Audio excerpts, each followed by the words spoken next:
الرحمن الرحيم الحمد لله رب العالمين والصلاة والسلام على سيد الأنبياء والمرسلين حبيبنا وحبيب رب العالمين رب اشرح لي صدري ويسر لي أمري واحلل عقدة من لساني يفقه قولي سبحانك لا علم لنا إلا ما علمتنا إنك أنت العليم الحكيم وتب علينا إنك أنت التواب الرحيم.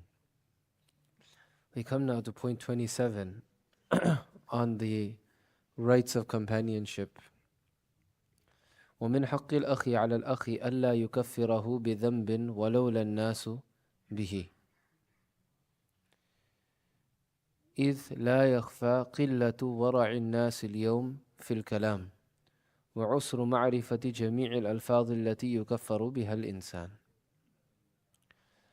From the rights of brotherhood is that one never declares his brother a disbeliever due to some sin that he commits, وَلَوْلَا النَّاسُ بِهِ, even if others do so. People in these times are not cautious about what they say, and it's very difficult to determine all of the statements that take a person out of Islam. This is what he's saying. He said this 400 or 500 years ago, Imam Sha'rani. So what is the case now? People lack knowledge, people may say and do things, and their intent is not, what it is. They say things unknowingly, yet sometimes people pounce on things that they say, especially nowadays with the internet. The goal of some people, really, the livelihood of certain people is just to find faults with other people. That's how they make their livelihood, finding Islamic personalities and finding faults in them, right?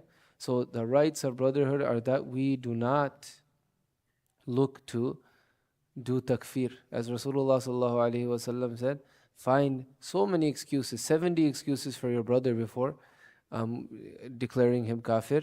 Or maybe it's a saying rather than a hadith. I don't want to misquote it. What takfir, كما قال شيخ الإسلام السبكي رحمه الله, أمر هائل. There's a great scholar in Islamic history named Imam Subki, Tajuddin as-Subki. He said that declaring one to be a disbeliever in Islam is a grave matter. It's not something easy, so this person is a kafir, this person is a kafir. أقل ما فيه أنه أخبر عن إنسان أنه خالد في النار.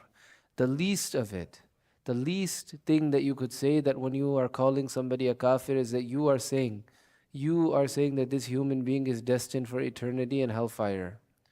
لا تجري عليه أحكام الإسلام, and that he doesn't deserve to be treated as a Muslim لا في حياته ولا بعد مماته, not in this life or after his death. That's the implication when somebody calls a person a kafir. So we have to be very, very careful. Like someone who here went to Wayne State? Who here went to Wayne State? You went there, you went there. There's some controversy, right? Like a few years ago, like you guys called me about it, that there was some Shia that was praying in the prayer room, and then somebody's like, don't talk, and somebody's like, their namaz, their salat doesn't count anyway, or something like that, right? Somebody said that, and it became like a big thing. But like if you see me, I don't ever call them kafir, right? The Shias. I don't vouch for their belief systems either. But what if anybody asks, can we marry a kafir? Can we eat their meat? Can we do this? I say, look, it's very difficult to color them all with one brush. There are some Shia, some Ghali Shia, who have beliefs that assign Hazrat Ali radiallahu anh divinity, or say that Jibreel alayhi salam made a mistake in who he went to, and all of those different types of things, right? If that's the case, those Shia are kafir, those. But just a random person walking on the street, don't say anything for them. At most, you could say that they're, misguided or something. We don't know about their beliefs, right? It's very, very, something just to be very careful about in declaring anybody a non-Muslim. And especially with the internet these days, it becomes very, very, easy for us to do so, right? It becomes almost a fashionable thing to do so. You're viewed as a defender of Islam. The less that you give a person the benefit of the doubt, and the more that you use harsh rhetoric against people, you're considered to be hardcore. You're considered to be the defender of Islam. So we should be, nuanced in what we say. ومن حق الأخ على الأخ ألا يبغض ذاته إذا وقع فيما لا ينبغي. Another very important thing. And from the rights of brotherhood is that he does not hate his brother if he falls into something that's unbecoming. How many of us see a person involved in sin and we begin to hate the person themselves? This is not allowed. ومن كلام سيدي علي الخواس رحمه الله عداوتنا لأفعال من أمرنا الحق تعالى بعداوته عداوة شرعية. Ali al-Khawas rahimahullah said, our enmity to those actions that Allah has commanded us to oppose is based on Islamic law. وعداوتنا لذاته عداوة تبعية. Or say, tabi'iyatun. And those, and our enmity towards a person, this is our natural inclination. وَالسَّعَادَةُ فِي الشَّرْعِيَّةِ. And felicity is in the Sharia, la fit tabi'iyya, not in our natural inclinations. So we have to dislike the act, but we can't dislike the person due to the act that they're doing. There's another thing, if you don't like a person based on their personality, whatever, that's a completely different thing. But there you don't despise the person or consider them to be a jahannami or a despicable person. I don't like them. But when a person is committing sins, sometimes we begin to look down on them and think of them as lesser than, right? And then the highest level of that is it goes to the previous point. A person will say that they're a kafir, they're committing these sins and that sin. وَالْغَالِبُ فِي النَّاسِ بُغْضُهُمْ لِذَاتِ مَنْ سَمِعُوا عَنْهُ أَنَّهُ وَقَعَ فِي مُحَرَّمٍ. And it is common in people. It's regrettable, but it's common that many people, they begin to hate those who they hear have fallen into haram. وَإِمَّا إِن سَمِعُوا أَنْهُ أَنَّهُ تَكَلَّمَ فِيهِمْ بِشَيْءٍ يَكْرَهُونَهُ. In fact, some people, they go to the extent that if they hear someone say something about them that they dislike, فَإِنَّهُمْ يَكْرَهُونَ أَوْلَادَهُ. They not only hate that person, but they only show disdain and hate for their children. فَضْلًا عَنْ ذَاتِهِ. In addition to the person themselves. وَيَحْتَقِرُونَهُ زِيَادَةً عَلَى ذَلِكَ. And they may even claim that the person deserves this hate. وَرُبَّمَا يَزْعُمُ بَعْضُهُمْ أَنَّهُ مُصِيبٌ فِي احْتِقَارِهِ لَهُ وغاب عنه أن من الجهل المحض احتقار عبد اعتنى به الحق تعالى. However, they fail to recognize the ignorance in despising someone who has been cared for وأخرجه من العدم and brought into existence from non-existence إلى الوجود from Allah subhanahu wa ta'ala. Meaning Allah cared about this person enough to bring them into this world and give them a chance to recognize Him, right? And Allah subhanahu wa ta'ala cares enough about this person to allow this person to keep living while declaring that this person is a Muslim. I mean, this person is claiming to be a Muslim.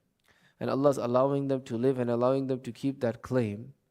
So where is it for me or you to have this hate for them because of the mistakes that they're making? It could be that they make tawbah. They'll end up much further ahead from us.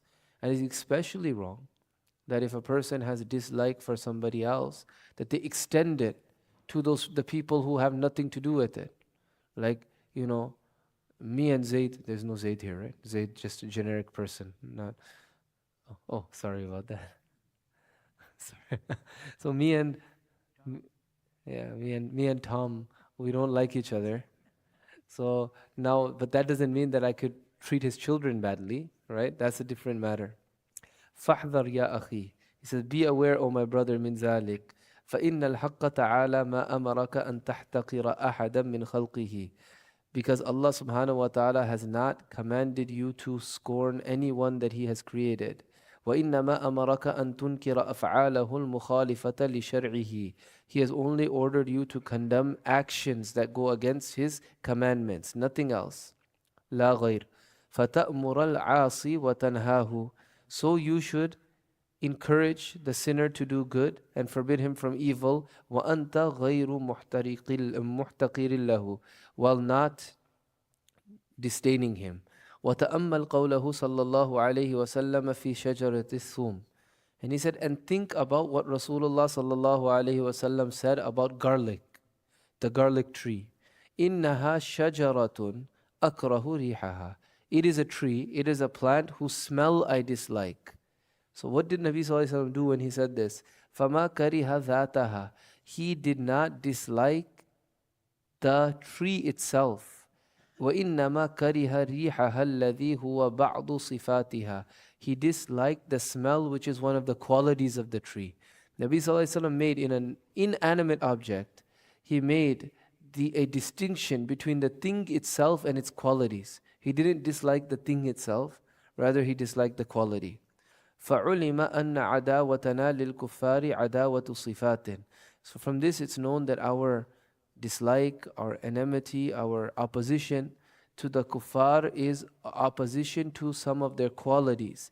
بِدَلِيلِ أَنَّهُمْ إِذَا أَسْلَمُوا. And the proof of this is that if they were to become Muslim, وَحَسُنَ حَالُهُمْ, and get good characteristics, حَرُمَ عَلَيْنَا عَدَاوَتُهُمْ. It would be haram for us to dislike them. So this is something for us to keep in mind, especially, nowadays, every even Islamic organization, movement, they all have their problems and they have their splits and stuff like that. Splits happen, disagreements happen, differences of opinion happen. Then people around you, they make mistakes, but we can't hate the person for the mistakes that they make, right? Even if a person has some deviated belief, we can't hate them. We could hate the belief, we could hate the action, we could hate the sin. We can't hate the person for those things. May Allah subhanahu wa ta'ala give us all tawfiq. Wa akhiru da'wana alhamdulillah.